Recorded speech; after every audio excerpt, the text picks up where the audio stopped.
ସମସ୍ତଙ୍କୁ ଶୁଭ ସକାଳ ଶୁଭେଚ୍ଛା। 2025 ଆଜି ସରିଯିବ। କାଲିଠୁ ଗୋଟେ ନୂଆ ବର୍ଷ ପୁଣି କ୍ୟାଲେଣ୍ଡରରେ ଯୋଡ଼ି ହୋଇଯିବ। ବିଗତ 2025 ବର୍ଷଟି ଆମ ଭିତରେ ବହୁତ ଅନୁଭୂତି ଅତୀତ ହୋଇ ରହିଯିବ। କିଛି ଭଲ ଘଟିଛି, କିଛି ଖରାପ ଘଟିଛି। ସେସବୁ ଅନୁଭୂତି କାଲିଠୁ ଆଉ ଗୋଟେ ବର୍ଷର କ୍ୟାଲେଣ୍ଡରରେ ଅତୀତ ହୋଇ ରହିଯିବ। ତେଣୁ ଆଜି ଆଲୋଚନାରେ ଆମେ 2025 ମସିହାର ଓଡ଼ିଶା ରାଜନୈତିକ ପରିସ୍ଥିତି ଏବଂ 2026ରେ କ'ଣ ଆଶା ରହିବ ଏ କଥାକୁ ନେଇକି ଆଲୋଚନା କରିବା। ମୁଁ ଯେତିକି ଠିକ୍ ଭାବୁଛି, ଯେତିକି କଥା ମୋ ମନକୁ ସ୍ପର୍ଶ କରିଛି, କେବଳ ସେତିକି କଥା ମୁଁ କହିବି। କିଛି ଠିକ୍ ବି ଥାଇପାରେ, କିଛି ଭୁଲ ବି ଥାଇପାରେ। ତିନିଟି ରାଜନୈତିକ ଦଳ ଓଡ଼ିଶାର ମୁଖ୍ୟତଃ କଂଗ୍ରେସ, ବିଜେଡ଼ି, ଭାରତୀୟ ଜନତା ପାର୍ଟି। ଆମେ ଯଦି ପ୍ରଥମେ କଂଗ୍ରେସ କଥା ଦେଖିବା, କଂଗ୍ରେସର ନିର୍ବାଚନ ପରାଜୟ ପରେ 2024ରେ ଦୀର୍ଘ ଦିନ ନେଲେ ନୂଆ ପିସିସି ସଭାପତି କରିବା ପାଇଁ। ଯାହା ବି ହେଉ, ବହୁତ ଟାଣଝିଙ୍କା ପରେ ଭକ୍ତ ଦାସ ସଭାପତି ହେଲେ ପ୍ରଦେଶ କଂଗ୍ରେସର। ଏବଂ ସିଏ ଗୋଟିଏ ଯେଉଁ ଷ୍ଟାଇଲରେ ତାଙ୍କର ଦଳକୁ ଚଲେଇଲେ, ପ୍ରଥମ କିଛି ମାସରେ ସେ ସଫଳ ହୋଇଥିଲେ। ଲୋକଙ୍କ ଭିତରେ ଗୋଟେ ବିଶ୍ୱାସ ସୃଷ୍ଟି କରିବାରେ ଯେ କଂଗ୍ରେସ ଭକ୍ତ ଦାସଙ୍କ ନେତୃତ୍ୱରେ ସଂଗଠିତ ହେଉଛି, ଏକତ୍ରିତ ହେଉଛି ଏବଂ କିଛି ସମସ୍ୟା ନେଇକି ଲଢ଼ିବା ପାଇଁ ଚେଷ୍ଟା କରୁଛି। ଏବଂ ଏଭଳିଆ ଗୋଟେ ମଧ୍ୟ ସମୟ ଆସିଥିଲା ଯେତେବେଳେ ଓଡ଼ିଶାର ଲୋକମାନେ ଭାବୁଥିଲେ ଯେ ବିଜୁ ଜନତା ଦଳ ନୁହେଁ, କଂଗ୍ରେସ ହେଉଛି ଓଡ଼ିଶାର ମୁଖ୍ୟ ବିରୋଧୀ ଦଳର ଭୂମିକା ଗ୍ରହଣ କରୁଛି। ଏବଂ ଯେଉଁଟା ଗୋଟେ ଲୋକଙ୍କ ଭିତରେ କଂଗ୍ରେସକୁ ନେଇକି ଭକ୍ତ ଦାସଙ୍କର ନେତୃତ୍ୱକୁ ନେଇ ଗୋଟେ ନୂଆ ଆଶା ସଞ୍ଚାର କରିଥିଲା। କିନ୍ତୁ ଏଇ ସବୁ ଜିନିଷର ଦୃଶ୍ୟପଟ ବଦଳିଗଲା ନୂଆପଡ଼ା ଇଲେକ୍ସନ୍ ପରେ। ନୂଆପଡ଼ା ବାଇ ଇଲେକ୍ସନ୍ ଭକ୍ତ ଦାସଙ୍କର ନିଜ ଜିଲ୍ଲାର କଥା। ସେ ପାର୍ଲାମେଣ୍ଟ କନଷ୍ଟିଚ୍ୟୁଏନ୍ସି ସେ MP ଥିଲେ, ତାଙ୍କର ଦବଦବା ରହିଛି। ଏବଂ 2024 ନିର୍ବାଚନରେ ସେଠି କଂଗ୍ରେସ ଦଳ ଦ୍ୱିତୀୟ ସ୍ଥାନରେ ଥିଲା। କଂଗ୍ରେସ ଦଳ ନୁହେଁ, ତାଙ୍କର ଯିଏ ପ୍ରାର୍ଥୀ ଥିଲେ ଘାସିରାମ ମାଝୀ ସ୍ୱାଧୀନ, ସିଏ ଦ୍ୱିତୀୟ ସ୍ଥାନରେ ଥିଲେ ଏବଂ ତାଙ୍କୁ ଏଥର କଂଗ୍ରେସ କରି ଗୋଟେ ବଡ଼ ସଫଳତା ହାସଲ କରିବାର ଆଶା ରଖିଥିଲା। ଏବଂ Nuapada election single man control କରୁଥିଲେ ଭକ୍ତ ଦାସ। ତାଙ୍କ ନିର୍ଦ୍ଦେଶରେ, ତାଙ୍କର କଣ୍ଟ୍ରୋଲରେ ସବୁ କଥା ହେଉଥିଲା। ଏବଂ ସିଏ ଗୋଟେ ଏଭଳିଆ ପରିବେଶ ବି ସୃଷ୍ଟି କରିଦେଇଥିଲେ ଯେ ହୁଏତ ସେଠି ଘାସିରାମ ମାଝୀ କଂଗ୍ରେସ ପ୍ରାର୍ଥୀ ଜିତି ବି ଯାଇପାରନ୍ତି।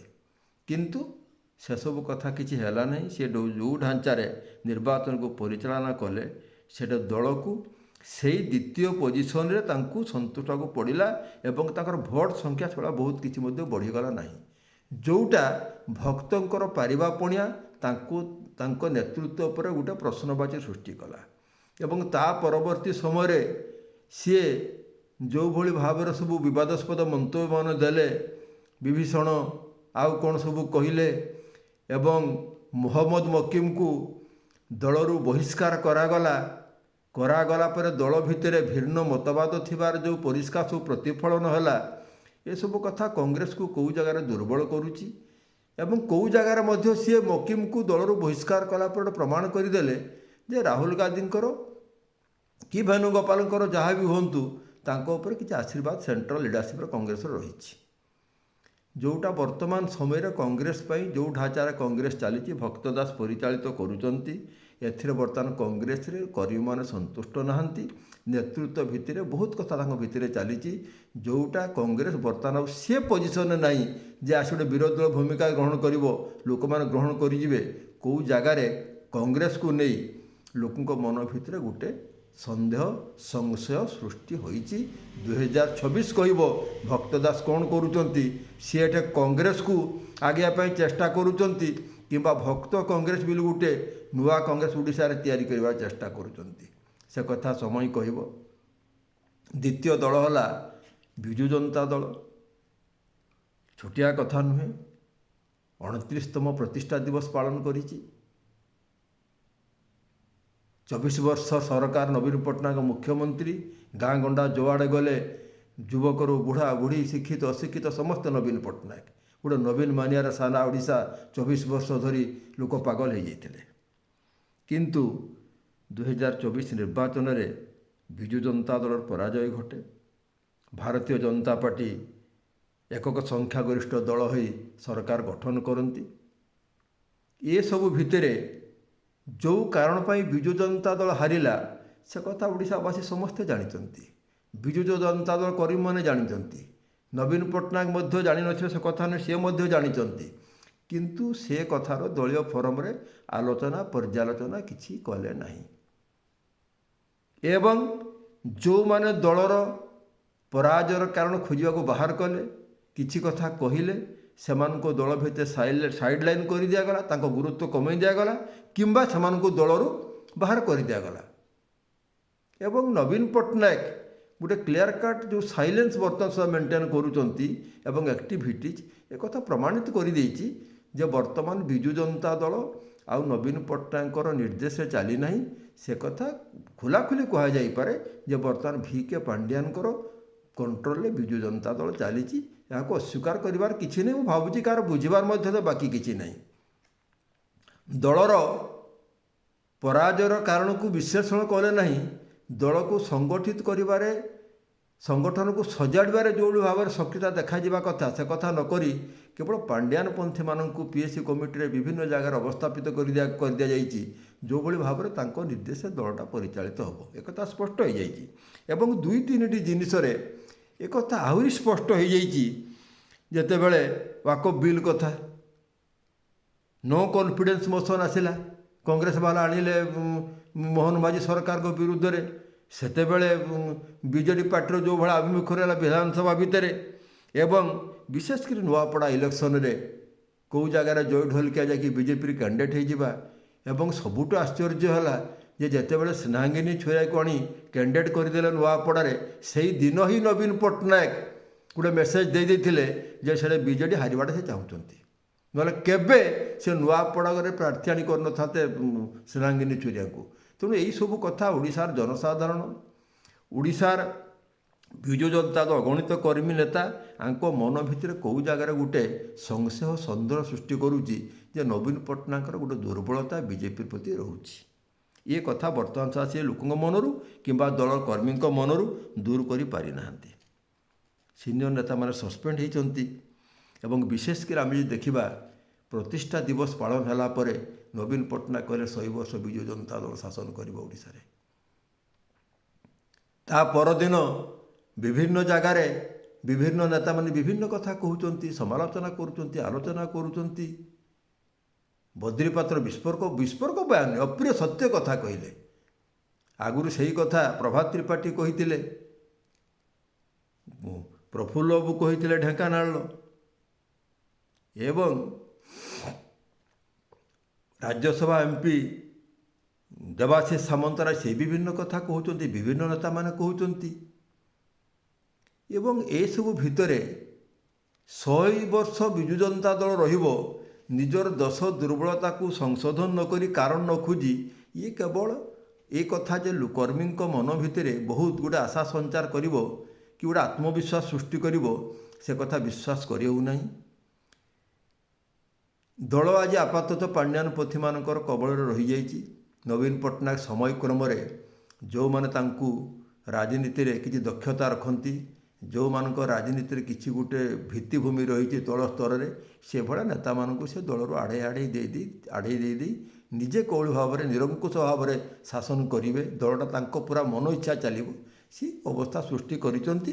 ଏବଂ ବର୍ତ୍ତମାନ ମଧ୍ୟ ସେଭଳିଆ କିଛି ଲୋକ ସେ ଦଳକୁ ପରିଚାଳିତ କରୁଛନ୍ତି। ଯଦି ସମ୍ପୃକ୍ତ ମିଶ୍ରଙ୍କ ଭଳିଆ ଲୋକ ରାଜନୈତିକ ପରାମର୍ଶଦାତା ହେବେ, ତାଙ୍କର କ'ଣ ରାଜନୈତିକ ଅଭିଜ୍ଞତା ରହିଛି, ଏ ନିଷ୍ପତ୍ତି କିଏ ନେଇଛି, କ'ଣ କରୁଛି, ଦଳର PSC parliament affairs political affairs committee ଗଠନ ହେଲା, ସେଥିରେ କେହି ଜଣେ ସିନିୟର ଲୋକ ରହିଲେ ନାହିଁ।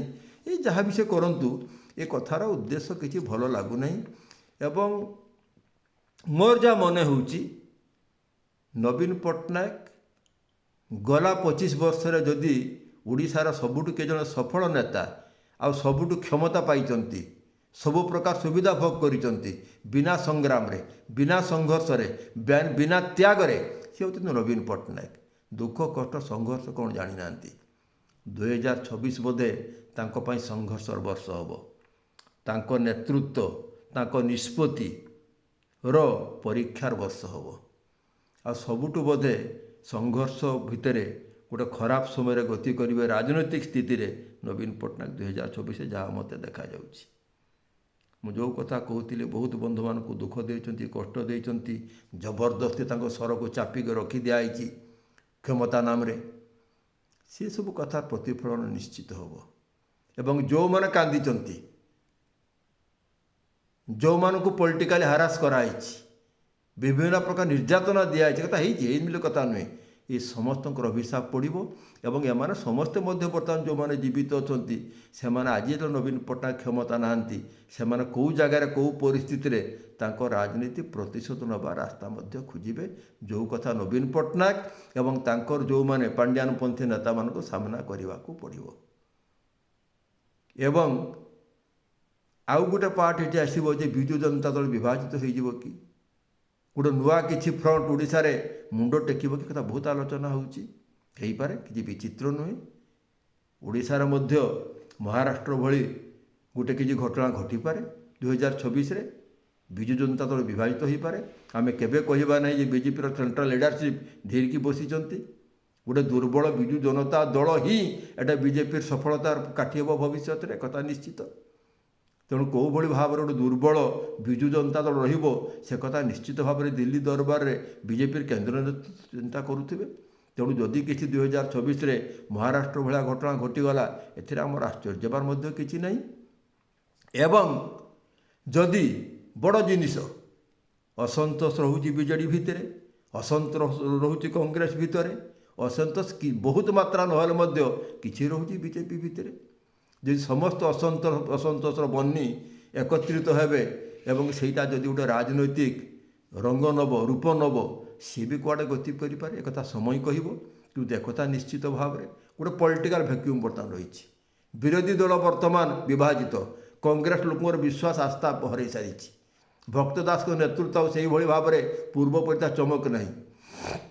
ନବୀନ ପଟ୍ଟନାୟକ ନିଷ୍ପତ୍ତି ନେବାର ସକ୍ଷମ ନୁହନ୍ତି, ଦଳକୁ ସଂଗଠିତ କରିବାର ସକ୍ଷମ ନୁହନ୍ତି। ବିରୋଧୀ ଦଳ ଭୂମିକା ନେବ କିଏ? ସେ ଶକ୍ତି କିଏ? ଆଜି ବି ସେ ଗୋଟେ ପଲିଟିକାଲ ଭ୍ୟାକ୍ୟୁମ୍ ରହିଛି, ଯେଉଁଟାକୁ ଓଡ଼ିଶାବାସୀ ଚାହିଁଛନ୍ତି। ହେଇପାରେ କିଛି ଗୋଟେ ବିକଳ୍ପ 2026ରେ ବହୁତ ବରିଷ୍ଠ ନେତୃତ୍ୱ ରହିଛନ୍ତି, ଯୋଗ୍ୟ ଯୁବ ଛାତ୍ର ବରିଷ୍ଠ ନେତୃତ୍ୱ ରହିଛନ୍ତି, ଗୋଟେ ନୂଆ ବିକଳ୍ପ ଆସିପାରେ। ସେ କଥା ସମୟ କେବେ 2026, କିନ୍ତୁ ନିଶ୍ଚିତ ଭାବରେ ମୁଁ ଭାବୁଛି 2026ରେ ବହୁତ ବଡ଼ କିଛି ଗୋଟେ ଓଡ଼ିଶା ରାଜନୀତିରେ ଘଟିବ। ଏବଂ ତୃତୀୟ ଦଳ ହେଉଛି ବିଜେପି ଦଳ। ବର୍ତ୍ତମାନ କ୍ଷମତାସୀନ ଦଳ, ସରକାର ଚାଲିଛି ବିଜେପିର। ମୋହନ ମାଝୀ ସରକାର, ଜଣେ ସରଳ ମୁଖ୍ୟମନ୍ତ୍ରୀ।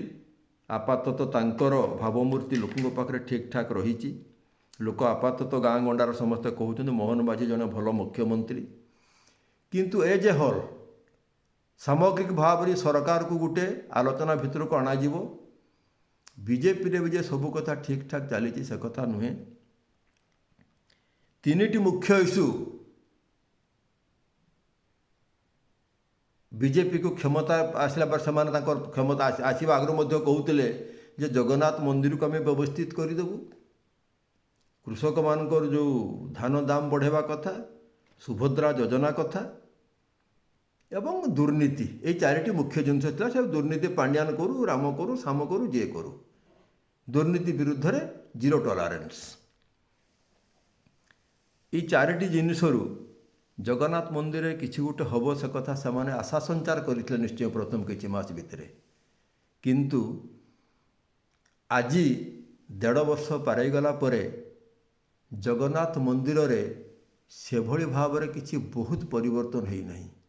ଭକ୍ତଟିଏ ଜଗନ୍ନାଥ ମନ୍ଦିରକୁ ଯାଉଛି, ଯେଉଁ ଅବସ୍ଥାରେ ଠାକୁରଙ୍କୁ ଦର୍ଶନ କରୁଛି, ଯେଉଁ ଠେଲା ପେଲା ଗହଳି ଲମ୍ବା ଲାଇନ୍, ଏସବୁ ଭିତରେ ଭକ୍ତଟିର ଭକ୍ତଭାବ ଯେତେବେଳେ ଠାକୁରଙ୍କୁ ଦର୍ଶନ କରିକି ଆସୁଛି, ତାର ଭକ୍ତିଟି ବିରକ୍ତିରେ ପରିଣତ ହୋଇଯାଉଛି।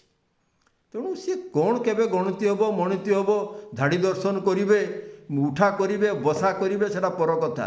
ଯଦି ଭକ୍ତଟିଏ ଯାଇ ଶୃଙ୍ଖଳିତ ଭାବରେ ତାର ମନ ଖୋଲି ଟିକେ ଠାକୁରଙ୍କୁ ଦର୍ଶନ କରିପାରିବନି, ତାର ମନର କଥା ଜଣେଇ ପାରିବ ନାହିଁ, ତାହେଲେ ସେ ପର୍ଯ୍ୟନ୍ତ ଲୋକଙ୍କର ମନୋଭାବ କେବେ ଠିକ୍ ରହିବ ନାହିଁ।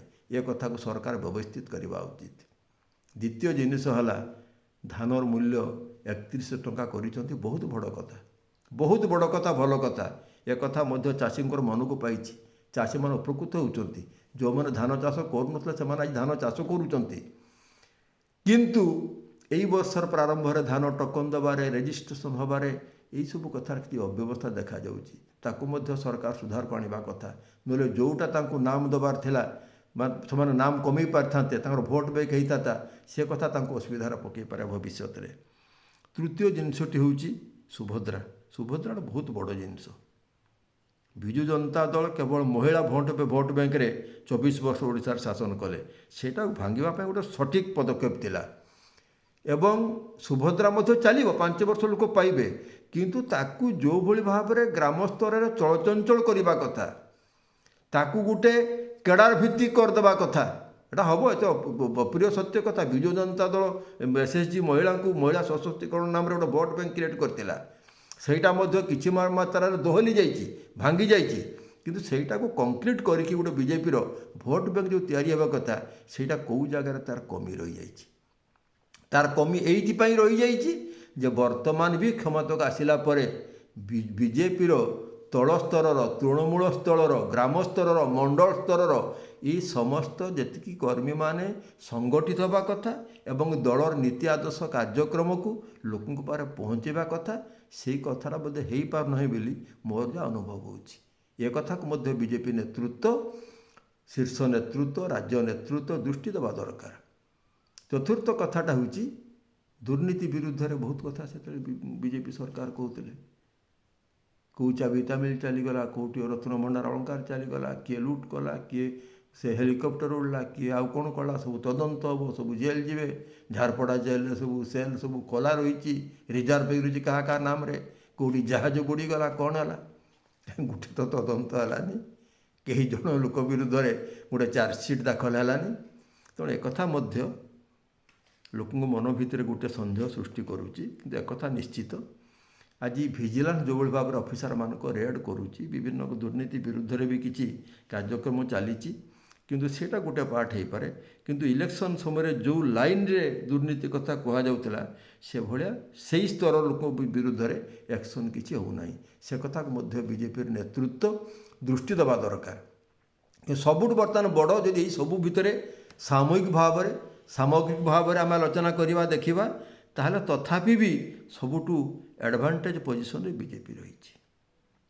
ବିରୋଧୀ ଦଳ ଏକତ୍ରିତ ନୁହନ୍ତି, ବିକ୍ଷିପ୍ତ, ତାଙ୍କ ମତ ସବୁ ବିଭିନ୍ନ ଆଡ଼େ ବିଭିନ୍ନ ମତ ନେଇକି ବିରୋଧୀ ଦଳ ରହିଛନ୍ତି। କଂଗ୍ରେସ ସେ ଅବସ୍ଥାରେ ନାହିଁ, ବିଜୁ ଜନତା ଦଳର ସେ ଅବସ୍ଥା ନାହିଁ। ଯେଉଁମାନେ ବିଜେପିକୁ ଟକ୍କର ଦେବେ, ଲଢ଼େଇ କରିବେ, ତାଙ୍କ ବିରୁଦ୍ଧରେ କିଛି ଲୋକଙ୍କ ପାଖକୁ ଯିବେ। ଏବଂ ଏଇଭଳିଆ ପରିସ୍ଥିତିରେ ଲୋକଙ୍କ ପାଖରେ ମଧ୍ୟ ବିଜେପି ଛଡ଼ା ବିକଳ୍ପ କିଛି ନାହିଁ। ତେଣୁ ଏଭଳିଆ ପରିସ୍ଥିତିରେ ଆଜିକା ସମୟରେ ରାଜନୀତିରେ ସବୁଠୁ ଭଲ ଜାଗାରେ ବିଜେପି ଦଳ ହିଁ ରହିଛି। କିନ୍ତୁ ରହିଛି ଭାବି କେବଳ ସେମାନେ ରହିଗଲେ ହେବ ନାହିଁ। ତାଙ୍କୁ କିଛି ଯେଉଁ କଥା ସେମାନେ କହିଥିଲେ ସେ କାମ କରିବାକୁ ପଡ଼ିବ। ଆମେ କାମ କରୁଛୁ କହିଲେ ହେବନି, ଆମକୁ ଚିନ୍ତା କରିବାକୁ ପଡ଼ିବ, ତାଙ୍କୁ ଦେଖିବାକୁ ପଡ଼ିବ, ତାଙ୍କୁ ସେ ଲୋକର ମତାମତ ନିରପେକ୍ଷ ଭାବରେ ନେବାକୁ ପଡ଼ିବ ଯେ ଆମର କାମରେ ଲୋକମତ କେତେ ପ୍ରଭାବିତ, ଲୋକ କେତେ ସମର୍ଥନ କରୁଛନ୍ତି। ଯଦି ଲୋକମତ ରହିବ, ଲୋକମାନଙ୍କର ସମର୍ଥନ ରହିବ କାର୍ଯ୍ୟକ୍ରମରେ, ସେ ସରକାର, ବିଜେପି ସରକାର ନିଶ୍ଚିତ ଭାବରେ ତାର ଲୋକପ୍ରିୟ ହୋଇକି ରହିବ। ଏବଂ ଆଶା କରିବା ଏ ତିନିଟି ଦଳର ସମସ୍ତେ, ଭଗବାନ ସମସ୍ତଙ୍କୁ, କଂଗ୍ରେସ ଦଳ ବି ସୁଦୃଢ଼ ହେଉ, ନବୀନ ପଟ୍ଟନାୟକ ସୁସ୍ଥ ରୁହନ୍ତୁ, ତାଙ୍କ ଦଳକୁ ଠିକ୍ରେ ରଖନ୍ତୁ। ଏବଂ ବିଜେପି ଦଳ ମଧ୍ୟ ଲୋକମାନଙ୍କର ବହୁତ ଆଶା ବିଶ୍ୱାସ ରହିଛି, କ୍ଷମତାକୁ ଆସିଛନ୍ତି, ସେମାନେ ମଧ୍ୟ ଭଲ ଶାସନ କରନ୍ତୁ, ଲୋକଙ୍କ ସମସ୍ୟା ଭିତରେ ପଶନ୍ତୁ, ଓଡ଼ିଶାର ସମସ୍ୟାର ସମାଧାନ କରନ୍ତୁ। ଏସବୁ ହୋଇପାରିଲେ ଓଡ଼ିଶା ଲୋକ ଖୁସି ହେବେ। ତଥାପି ମୁଁ ଆଶା କରିବି ଯେ 2026 ସମସ୍ତଙ୍କ ପାଇଁ ଗୋଟେ, ସବୁ ରାଜନୀତି ଦଳ ପାଇଁ ଗୋଟେ ସଫଳ ବର୍ଷ ହେଉ, ଲୋକମାନେ ସୁଖରେ ରୁହନ୍ତୁ, ଶାନ୍ତିରେ ରୁହନ୍ତୁ। ପ୍ରଭୁ ଜଗନ୍ନାଥ ସମସ୍ତଙ୍କୁ ଆଶୀର୍ବାଦ କରନ୍ତୁ। ଓଡ଼ିଶାର ମଙ୍ଗଳ ହେଉ, କଲ୍ୟାଣ ହେଉ। ଜୟ ଜଗନ୍ନାଥ।